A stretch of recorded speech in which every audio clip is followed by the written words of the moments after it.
कहानी स्टार्ट होता है चाइना के एक शाओलिन टेम्पल से। शाओलिन टेम्पल हमारे इंडिया के पुराने जमाने के गुरुकुल जैसा है। गुरुकुल में जैसे माता पिता अपने बच्चों को छोड़कर जाते हैं, उसके बाद बच्चों को गुरु पढ़ाते हैं, लिखाते हैं और उनका परवरिश ही वहाँ पर होता है गुरुकुल में। वैसे ही शाओलिन टेम्पल में लड़कों को कम्फू सिखाया जाता है और लड़के वहाँ पर ही रहते हैं अपने गुरु के साथ और वहाँ पर ही उनका परवरिश पूरा होता है। और कम्फू सीखने के बाद वो सब शाओलिन टेम्पल का रखवाली करते हैं। वैसे ही कहानी में दिखाया गया शाओलिन टेम्पल में भी लड़के सब कम्फू सीख रहे थे और उस कम्फू सीखने के बाद वो सब रात में मंदिर का बारी बारी करके रखवाली कर रहे थे। इस शाओलिन टेम्पल में दो मेन मॉन्क थे। एक मॉन्क का नाम था मॉन्क शाओलिन और दूसरे मॉन्क का नाम था मॉन्क फाइव फिस्ट। और उनके नीचे बहुत सारे मास्टर थे जो बच्चों को कम्फू सिखा रहे थे। उन सब स्टूडेंट के बीच एक स्टूडेंट था यालिंग, जो बहुत ही शरारत था और हमेशा सजा पा रहा था। और उसके इसी हरकत से तंग आकर मॉन्क शाओलिन हमेशा उसको सभी रात टेम्पल के रखवाली करने के लिए बोलते हैं। पर एक दिन जब वो टेम्पल के रखवाली कर रहा था, उसी रात को एक चोर आके लाइब्रेरी से एक बुक चुरा कर ले जाता है और वो सभी मास्टर और जितने भी लड़के वहाँ पर रखवाली कर रहे थे उन सबको चकमा देकर वहाँ से भाग जाता है। जब दोनों मॉन्क शाओलिन और मॉन्क फाइव फिस्ट ये बात जानते हैं तब मॉन्क शाओलिन बोलते हैं कि ये वाला जो बुक था वो शाओलिन टेम्पल का सबसे कीमती बुक था और उस बुक में एक कम्फू का टेक्निक के बारे में लिखा हुआ था जो था 7 स्टाइल फिस्ट। और ये वाला जो कम्फू का टेक्निक जो भी सीखेगा वो हमेशा के लिए बहुत ही ताकतवर हो जाएगा और उसको हराने भी बहुत मुश्किल हो जाएगा। पर वो और एक बात भी बोलते हैं, 7 स्टाइल फिस्ट को रोकने के लिए और एक भी कम्फू का टेक्निक है, वो है 5 स्टाइल फिस्ट, जिसको अभी तक कोई भी नहीं सीखा है क्योंकि जिसका बुक इस लाइब्रेरी में था और वो बुक बहुत साल पहले गायब हो चुका था।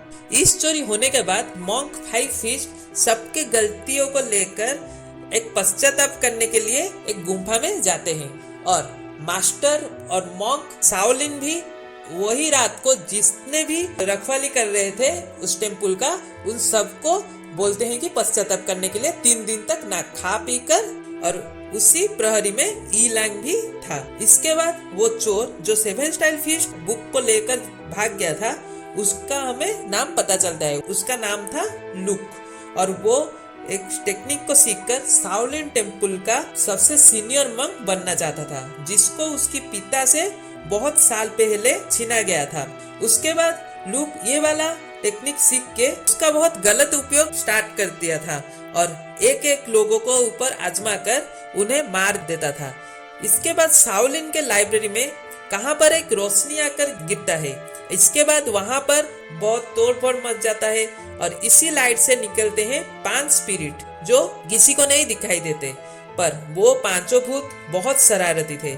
जब लाइब्रेरी के प्रहरी देने वाले सभी जान पाते हैं कि यहाँ पर भूत है, वो बहुत ही तोड़फोड़ मचा रहे हैं, वो और लाइब्रेरी को नहीं जाते।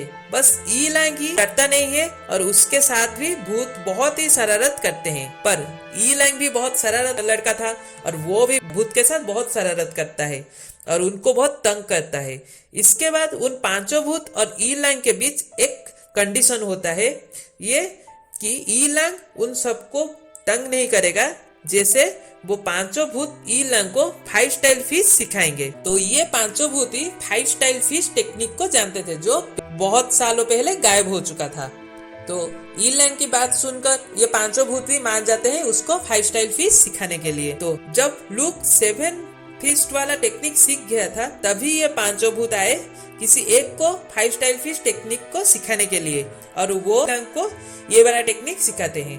और दूसरे साइड लुक बहुत बड़े बड़े लोगों को अपने टेक्निक में मार कर शाओलिन को हथियाने के लिए आगे बढ़ता है। जैसे लॉर्ड स्वे बहुत घबरा कर शाओलिन टेम्पल को आते हैं। सीनियर मॉन्क शाओलिन को जाके ये सब बात बताते हैं कि लुक 7 फिश को सीख कर बहुत ताकतवर हो गया है और वो शाओलिन टेम्पल को हथियाने के लिए आ रहा है। पर अगले ही दिन लॉर्ड स्वे का कोई मर्डर कर देता है। पर जब मॉन्क शाओलिन जब ये देखते हैं तभी वो लॉर्ड सुई के छाती पर एक हाथ के निशान देखते हैं और वो अपने ही एक जूनियर मास्टर को दोषी साब्यस्त कर देते हैं, ये कहते हुए कि वो ही बस यही वाला टेक्निक जानता था। इसके बाद वो उस मास्टर को जेल भेज देते हैं, पर लॉर्ड सुई की बेटी उस मास्टर को मारने के लिए उसी जेल में जाता है, पर मास्टर ही लॉर्ड सुई की बेटी के ऊपर भारी पड़ जाते हैं। पर उसी टाइम एक और मास्टर आकर मास्टर और लॉर्ड सुई की बेटी को भगा देता है, पर जब वो मास्टर जो भगा देता है उसी मास्टर को लॉक आकर मार देता है। और ये सब सीन दिख रहा होता है ई लैंग बहुत दूर से। जब लॉक वो उस मास्टर को मार रहा होता है तब ई लैंग बचाने के लिए वहां पर भाग के आता है, पर उसी टाइम ही लॉक उस मास्टर को मार के वहां से चला जाता है। जब ये बात मॉन्क शाओलिन जान पाते हैं तो वो बहुत ही दुखी हो जाते हैं। जब मॉन्क 5 फिस्ट का पश्चाताप दिन खत्म हो जाता है और जब वो बाहर आते हैं, जब ये बात जान पाते हैं, वो भी बहुत दुखी पड़ जाते हैं। और इसी बीच ई लैंग भी बहुत अच्छी तरीके से 5 भूत से 5 फिस्ट टेक्निक भी सीख गया था और वो दोनों मॉन्क को कहता है कि उसको भेजने के लिए उस अपराधी को पकड़ने के लिए, पर मॉन्क 5 फिस्ट मना कर देते हैं।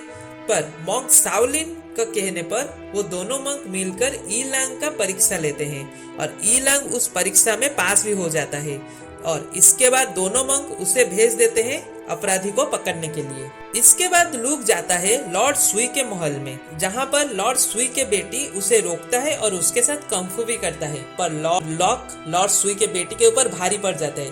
पर इसके बाद आता है ली हैन जो लूक के साथ भी कंफू करता है, पर लॉक उसके ऊपर भी भारी पड़ जाता है।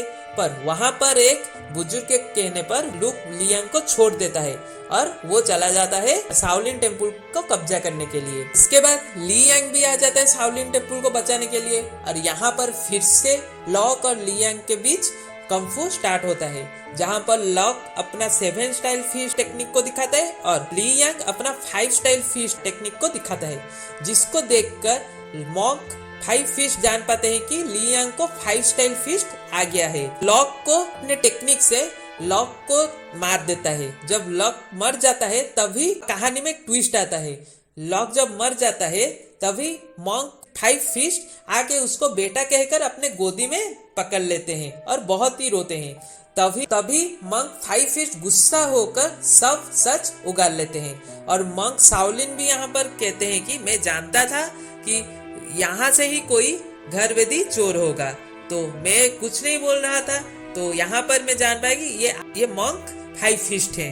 और इसके बाद मंक 5 फिश और ई लैंग के बीच फिर से कंफू होता है और यहाँ पर उसका साथ देते हैं 5 भूत, जो 5 भूत उसको 5 फिश सिखाए थे और ई लैंग मंक 5 फिश को मार देती है और उनको मार देती है। इसके बाद कहानी यहाँ पर खत्म होता है। ये फिल्म में हमें एक अच्छी बात बताई जाती है कि आप जितने भी छुप छुप के बुरा काम कर लो, अच्छाई कभी ना कभी बुराई के ऊपर बहुत ही भारी पड़ता है और सब सच बाहर आ जाता है। तो आप सुन रहे थे फिल्म अविनाश की जुबान से स्पिरिचुअल कंफू फिल्म का एक्सप्लेनेशन हिंदी में।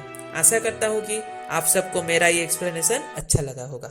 ये वाला वीडियो आप लोग को कैसा लगा आप मुझे कमेंट करके बताइए और वीडियो को लाइक करिए, शेयर करिए और सब्सक्राइब करिए इसी तरह ओल्ड मूवीज का एक्सप्लेनेशन पाने के लिए। और मेरा इंस्टाग्राम आईडी का लिंक डिस्क्रिप्शन और अबाउट में है, जाके फॉलो करिए।